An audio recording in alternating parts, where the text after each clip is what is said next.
Hey, what's up you guys? It's theidestiny. Welcome back. So today I'm starting my episode of the Tea Talks and I'm here with Todra Payne. So this is kind of like my new series where I kind of introduce people that are in the entertainment industry, artistic industries, people that are just kind of like entrepreneurs, solopreneurs, kind of in their own right, and just kind of people that are doing their own thing that I just love it. So I'm here with Todra Payne, y'all. Hello. So kind of explain to me a little bit what you do. Because the way that I would explain it is that she is a kind of travel guru a little bit. That's kind of how I explain it, but I'm gonna let her explain it a little bit more. Okay. I don't know that I'd say guru, but what I do actually is I'm a house sitter. So that's probably not as sexy as guru. But I like guru. Okay, fine, I'll take it. My fiance and I travel the world and we house sit for people.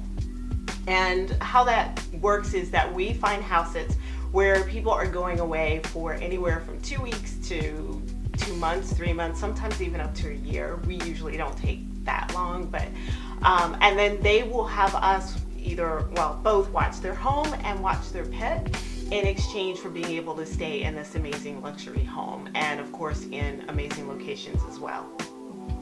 Okay, so as you guys can see, I say guru, she says house sit, but either way it's staying in amazing places. Yes. For close to nothing or for free. Yeah. So she's going to be giving me the tea on this kind of a little bit, as well as talking to me about her new website that she just built, kind of explaining more about this.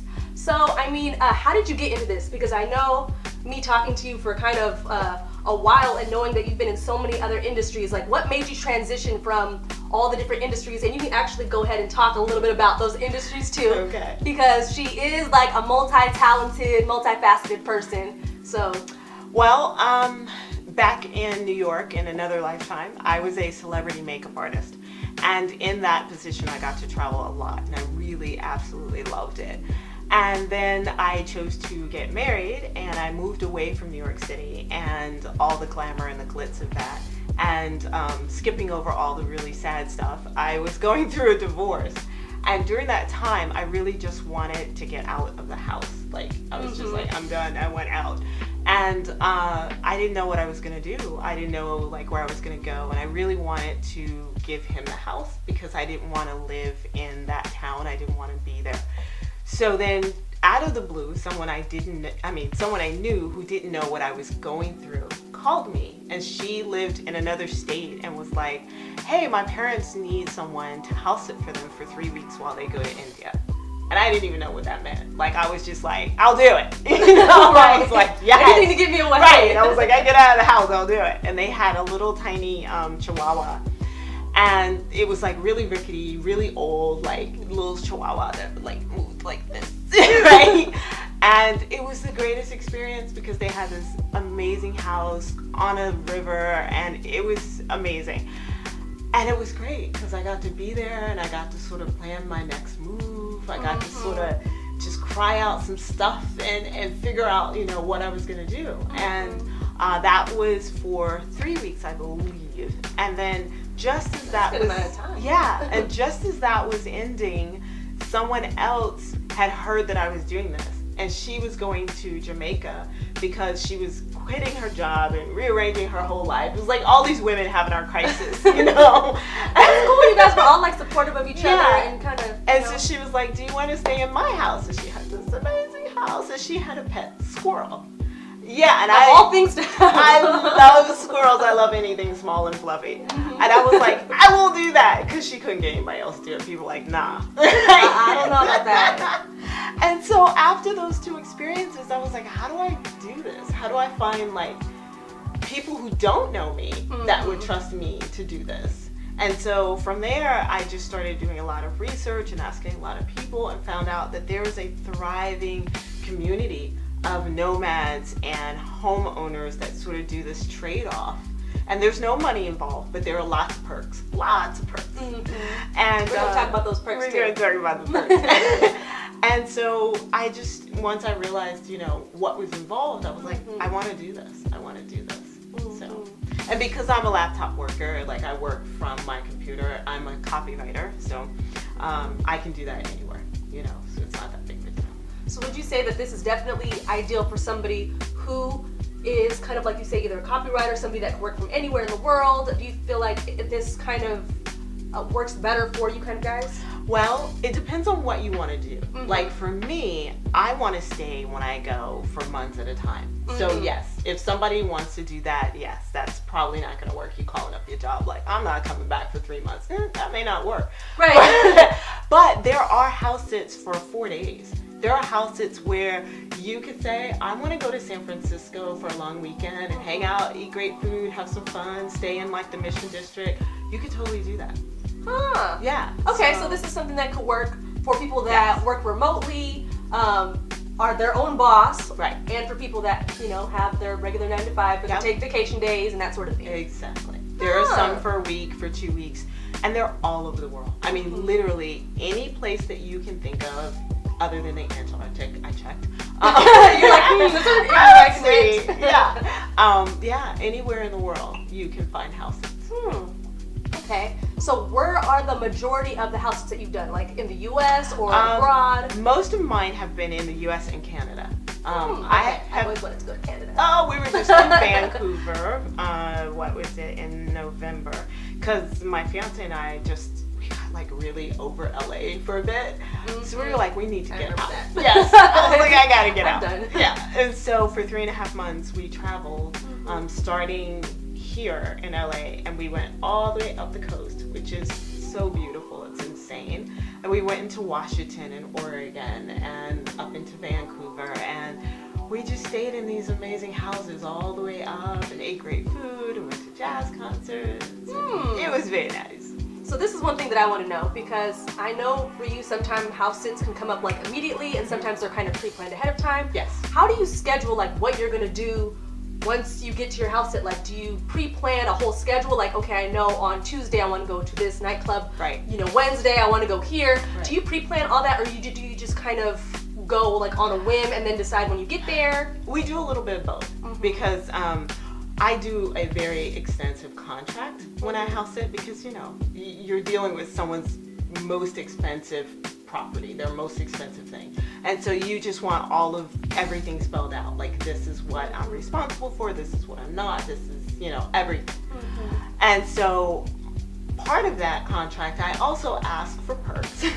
And I also ask if they would be willing to tell me like their favorite restaurant, their favorite thing to do. And if sometimes people will also leave us like their museum passes or their beach passes or their, you know, different things. That's cool. Yeah, that we can use. And so we get the locals' perspective, you know, versus me just going to Google and finding like all the touristy stuff. You know, right?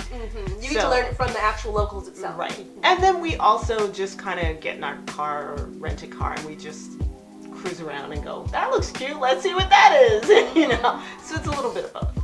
Now, I think you were telling me that one of your last house sits was it San Francisco? Okay, so I know you had a chance to venture out. Where did you go that you loved, and where did you go where you were kind of like, I could have passed on this? Well, you know, it's funny. We were in the Mission District, which everybody was like, oh my God. And we were like, it's cute. It kind of reminded me of where we live in LA. Right. So we're like, okay. But my friend who lives there, we connected with her. I'm so bad, I don't remember the names of places, so I feel really stuck. And all the people from San Francisco, I'm so sorry. But we went. If you know what she's talking about, comment it below in the comment section. Help us out. We went to this area that was like an old fort of some kind, and it was right on the water, and it looked like something from Game of Thrones. Oh my God, it was so beautiful. But you definitely had to drive there. Yes, you had to drive there, which she took me. And we also went under, like, there's a park underneath the Golden Gate Bridge, so we went there. I didn't know that. Well, it's not like directly under, but it's pretty close. And yeah, that was pretty amazing. It was really beautiful. I haven't been in, I don't know, since I was little, so I need to go back and kind of like rediscover all of this stuff. It was fun, and the food was fabulous. Like, I'm a foodie, so food's important to me. Oh, by the way, guys, we're drinking 2 different types of tea. She has winterberry, which is green tea with lots of little bits of berries and stuff infused in there. And then I'm drinking rejuvenate tea, which is a black tea with star anise and a bunch of other kind of cool things in there. It's definitely like a darker, spicier tea. Okay, so of all the places that you've house sit at and traveled to, whether it was by yourself or with your fiance, what would you say like was probably like your top like 2 or 3 places? I would say Bainbridge Island, which I don't even want to say it because I don't know how many people know where Bainbridge Island is. It's actually in the United States, and it is across the water from Seattle. And it's this. That's what I was about to ask. I'm like, where is it? It's wonderful. It's this island that has a bunch of people on it that are super creative, like a lot of famous book authors. There are some celebrities, but it's not bougie at all. It's so not bougie. Like, it's very big, expensive homes, you know, right on the water. It's private beach, the whole thing. But people are like really chill. Like, we were there for a month, and neighbors were coming over, like chatting with us, asking us if we wanted to use their what are those boards that you have to balance on in the water? Oh, boogie boards or the surfboards or whatever? Not a surfboard, but it was like one of the ones you stand on and you like paddle. Yes, a paddleboard. Okay. And I was like, no, I don't have enough coordination for that, but thank you. I'll watch you do it. Right. But people were super sweet, just coming over, hanging out, and the downtown had all these like world-class restaurants and little like bookstores, but everybody was just chill, you know. And the ferry passed the house every morning. I mean, literally, like I could almost roll out of bed into the water. It was my favorite place. That was number 1. Okay, what about 2 and 3? Let's see. I would say Vancouver. Vancouver was pretty nice. We discovered, and please don't ask me the name of it because I don't know. Okay. We just ran around so much, but we discovered this little area that was like a restaurant row, and it had all these like cute little shops and stuff as well. And so we ate and we walked around and we window shopped, and then we bought tiny little things because when you're traveling a lot, you don't want to lug a whole bunch of crap around with you, you know. But we bought little things, and it was nice. It was nice. When you went, was it like deep in the wintertime, or was it when it was like a little bit more tolerable? I'm allergic to cold. Okay. So most of the time, what we do is we try to schedule our house sits around the seasons. And so, first of all, right now we have an apartment, but we are giving that up to go completely nomadic. And we are going, living the challenge. So we are going to live out of one backpack each. So, so we are gonna go so minimal, like, and so we have to be super disciplined about not buying a bunch of stuff because why? Yeah, to lug it around, to be upset that you have, you know, multiple bags and everything. And I'm not about sticking a whole bunch of stuff in storage indefinitely because I'm just like, I don't know, I'm paying for stuff that I'm not actually using right now. I'd rather just sell it and buy new stuff. Right. Yeah. So my mom, every time she moves, she's like, I'm buying everything new. I'm like, okay, me too. Well, what about this? This is still great. This still looks nice. She's like, no, it has to go. You know. I do the same thing. She gets like re-inspired by like a new space, and she's just like, okay, out of sight, out of mind. We're on to the new, like whatever. So Maxie Moon wants to know. Hi, Maxie. Hey, Maxie Moon. Wants to know about traveling anywhere where there's diseases, where you have to like worry about that.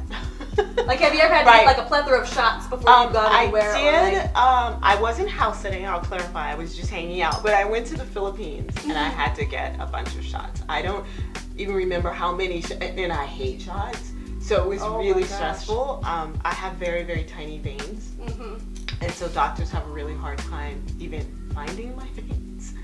So trying to find my veins and do all of this stuff before travel is a bit stressful, yes. But travel's important to me, so I do. Okay, see, this is good to know because for me, I'm planning on traveling to the Philippines in the near future. That, as you guys know, on my 30 under 30 list, that's something that I really wanted to accomplish in the next like few years before I turn 30. Was to go to the Philippines, and I've been kind of like getting travel information from everybody. But for me, I am definitely afraid of needles, and it's not even necessarily the needle itself. I'm just like, it's not the pain. I'm just extremely nauseous. Like that is my personality type. I am a nauseating person. And that's like the right way to say it. I don't think that's quite what you meant. That's not the right way to say it. For me, anytime I get any shots or they take any blood samples or anything, I immediately hit the floor. Like I'm the person who walks in, I go, okay, so you're gonna have to lay me on the bed here. I need water and I need a bag of ice and I need smelling salts. And they just kind of like look at me like, okay, it's about to go down. But that's me. Okay. So So I need to be mentally prepared. Yes. Maybe I should ask them to knock me out if it's going to be like a couple of shots, roll me out in a wheelchair. So if that is you, just, be cautious about that. And also, so have you had a house sitting opportunity abroad, like in other countries besides Vancouver? No, we are about to do that this year, though. Oh, cool. That's part of why we decided, like, we're going to just completely go nomadic, was we want to spend a year to 2 years on the road. And it just doesn't make sense to keep our apartment because it's expensive in LA. Right. So that part. Yes, that part. So yeah, so we are planning to go to Australia first. This could all change by the time we actually do it. But we're planning to do Australia because there are just tons and tons and tons of houses in Australia. It's crazy. And they are anywhere from a few weeks to like 6 or 7 months. Wow. Now, yeah. So Americans can really actually cool. stay in Australia for a year, which is not usual. Like if you go to EU, it's 3 months. You can sort of apply for longer or whatever. Canada, 6 months, but Australia's a year. So we were like, okay, not that we want to stay there the entire year, like we want to hop around, but it's nice to know that we can kind of come and go without it being a big deal for a full year. And we plan on doing some Southeast Asia. We don't really need to house it in Southeast Asia because it's so inexpensive. Right. You can actually stay there and pay for a place. Exactly. But yeah, we're planning some fun stuff. But all the planning really just kind of, it's there as an outline. We usually end up going, oh my God, that sounds amazing. Let's go there. Right. So that's cool. Yeah. So before I let her go, I actually want to talk a little bit about her website. So can you talk a little bit about that and how that came to be and just your whole process with it? Okay. Well, now that I just put it back on. Right. I thought you were going to talk a little longer. My website is TravelLiveBreathe.com. And the reason that I created that actually was because people were always asking me about house sitting, about the traveling. Even when I was out by myself, because sometimes I house sit alone, sometimes with Paul. I would meet people because I'm like super extroverted. Right. So You're like, hey, I'm like, hey, I'm new here, I know nothing, hi. And so I always meet locals. And then people are like, so how come you're at our neighbor's house for like 3 weeks? Right. And so whenever I would explain what I'm doing, people are like, oh, I want to do that. I want to do that. Sometimes they don't. Like, it just seems sometimes sexy. The idea of it seems cool. Right, right. But nevertheless, I was like constantly sort of grabbing napkins and trying to write out 7 years worth of experience. Like, okay, you need to do this and you need to do that. And also, there are some real things in there too. Like, this is how you make sure you're safe. This is the right questions to ask before you take an assignment. Those kinds of things that a lot of people don't always think of. I have a friend, she house sits by herself all over the world. And she will be in London really cool. 1 week, and then she will be in Jamaica 2 weeks after that. Right. And she's everywhere. And she's gotten the safety thing down. Like, she knows how to make sure, everything's cool. So, and I'm sure there's a lot of legal stuff involved too. Right. And you take care of that on your website, right? Yes. I at least teach people how to ask the right questions and how to do a contract, So that was kind of the impetus for the website, was to talk about my travels, to interview other people, because I interview a lot of people who are traveling in completely different ways than I am, like either in an RV or, as I told you earlier, a friend of mine stayed for 6 years and she traveled the world for a year with her 10-year-old.